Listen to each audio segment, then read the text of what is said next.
Summer is quickly approaching. As such, it might be a good idea to take a vacation to paradise. Or you could get this Dreamy Home Paradise controller by IINE, which they provided me with for free. This controller is part of a set that you can get, which consists of a Switch 2 case and a Switch game case, and is clearly themed after Animal Crossing, without infringing on any copyright though. That aside, how is that controller? Well, let me tell you by starting off with my first impression. Just from looking at the controller, I can already see that it has the same form as a Pro controller.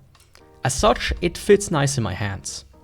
At this point, I also noticed the plastic, which has a nice smooth finish on top and a grippy finish on the bottom. I do enjoy how it feels in the hand, but I do wonder how the top holds up over prolonged use, as fingers usually slowly polish the plastic, so I don't know how long this print here will hold. On a side note, I checked for sharp edges and could only find a small one on the bottom of the handle, and I had much worse than that before. When it comes to the triggers, they are digital, so either on or off, but they don't feel bad, just like the face buttons. But when it comes to the sticks and the D-pad, I have to complain a bit. I'm not a big fan of the design they choose for the sticks, with the sudden drop off. It might help with slipping, but it feels like a scraper on my thumb. If the center wasn't as deep or the drop off would be shallower, it would be fine, but like this, it's kinda Then lastly, the D-pad is a shield style, which in and of itself isn't that bad, not my favorite, but I immediately feel a difference between up and the rest of the buttons. But before I take a closer look at that, let's get into the specs and the contents of the box.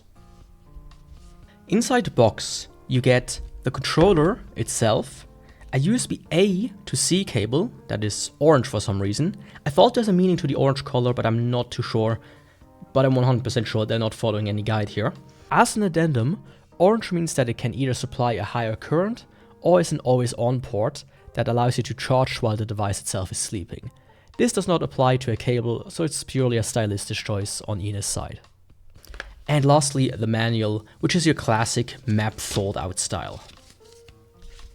Then the advertised specs are NFC supports for Amiibo, gyro function, turbo function, macro recording, RGB lights around the sticks, connection over cable and Bluetooth, and that for Switch 1 and 2, PC and phones. Some information that wasn't provided by them, but which I got after asking them on Discord, was the stick types, which are just regular ones and not Hall effect or TMR, the polling rate, which is 1K for wired and 125Hz for Bluetooth, and the battery capacity, which comes in at 950 mAh. All in all, it's pretty barren, and I'm kinda disappointed about the lack of Hall effect sticks, as IINE used them in similar priced controllers before. Then let's next get into how the hardware holds up. When it comes to the actuation force, I got 115 grams for A and B, and 110 grams for X and Y. This is quite nice and consistent, which gives me some hope that is shattered as soon as I get to the D-pad, which comes in at 200 grams for up and 195 grams for down, and then 155 grams for left and 175 grams for right. Not only is it not consistent, but D-pad up feels strange, almost like the button is broken. More about that in the IRL test though. This trend then continues with plus and minus that take 160 grams and 250 grams respectively. I can't remember if I ever had a controller before with such a huge discrepancy between these two buttons. But it then ends on a nice note with 700 grams for L3 and 660 grams for R3, which is what I would expect from sticks. All in all, IINE needs to do better in this area, especially the D-pad and plus and minus buttons. Now to the stick's circularity error rate and polling rate. Over the cable, I get a smooth circularity error rate of 0.1 to 0.2%, with a stick that is almost perfectly centered. Added to that, I get a polling rate of 1000 Hz, so as advertised.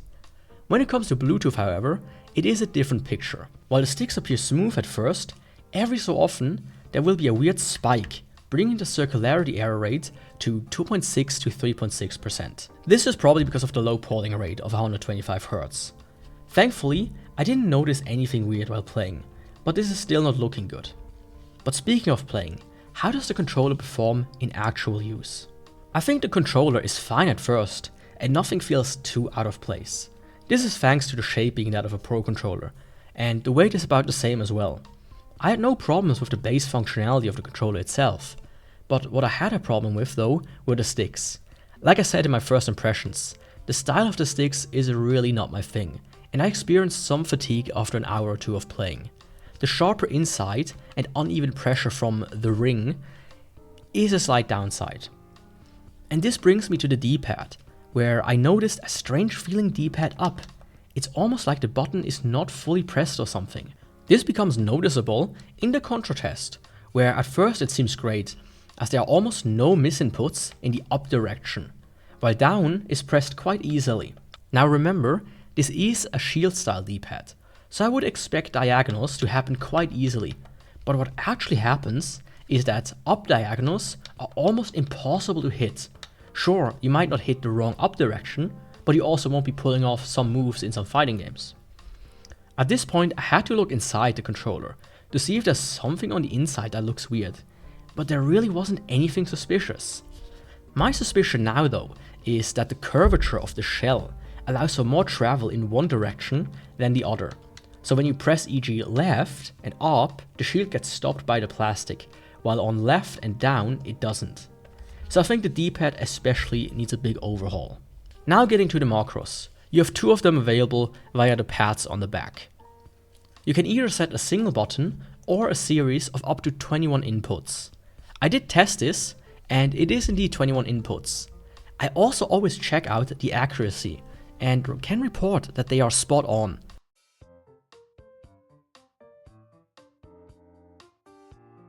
I was however not able to replicate a very precise input that needs two buttons pressed at the same time for a glitch, and this with a 0% success rate.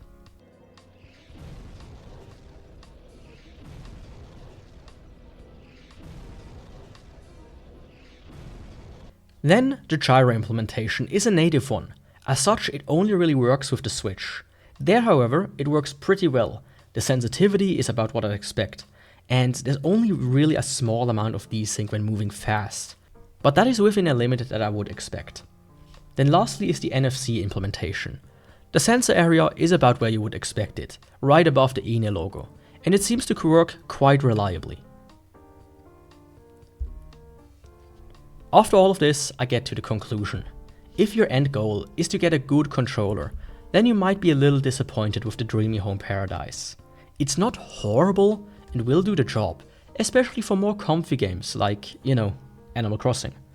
But it's pretty mid in terms of performance, and comes with sticks and a D-pad that aren't that great.